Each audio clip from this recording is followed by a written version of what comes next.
Hey everyone, this is Grenier and today's Market Minute. I got 4 really cool things that are going on around Orlando right now to look forward to in 2017.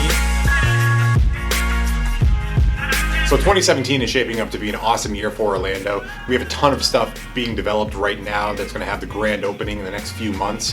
One of the big things, obviously, is the new 25,000 person stadium going on downtown for the Orlando City and Orlando Pride soccer clubs. That's going to be an awesome stadium. That's going to be obviously state of the art. It is privately owned, so it is definitely going to go above and beyond everybody's expectations, just to bring even more and more excitement and energy to the local sports crowd here. Another big thing that's happening in 2017 in Orlando is the NFL Pro Bowl.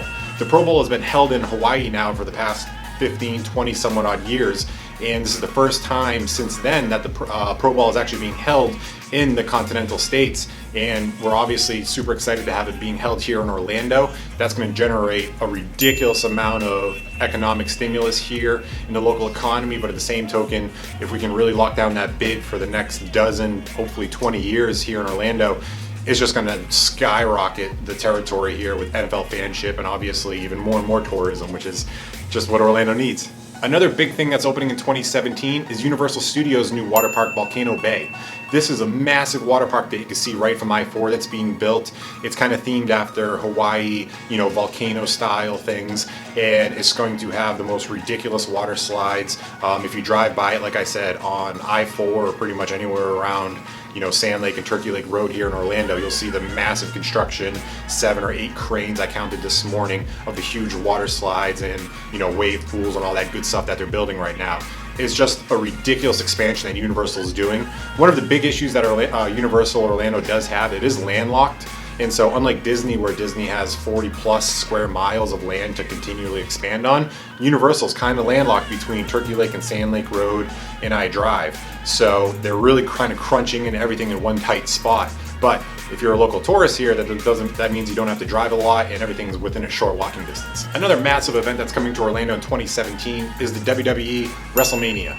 Now, come March, April, all of the fans around the country kind of gather around to one city for the Super Bowl of wrestling, and everybody and their brother loves wrestling. It's kind of as American as it gets, and so I definitely know a couple of my good friends are going to be very excited to be waiting in line to get their tickets for that.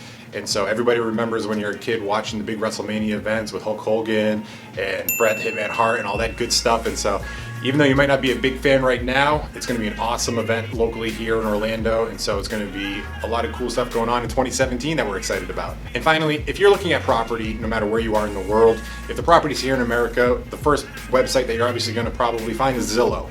And Zillow is really known for the Zestimate, given the valuation of what a home, is roughly worth or what it should rent for and everything like that.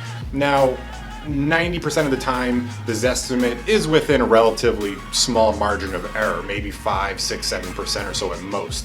Sometimes it's way off. And ironically enough, the CEO of Zillow sold his house in Seattle for 40% below what the Zestimate was.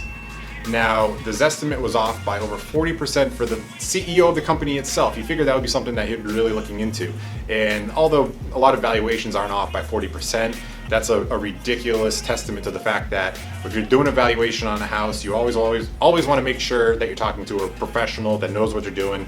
They do a proper comparative market analysis, or you hire an appraiser to do the right valuation. If you look at my previous Market Minute, I go over how to properly value a home, and the Zestimate is kind of one way to get a quick little gauge, but it's definitely not what you want to go by for hard statistics.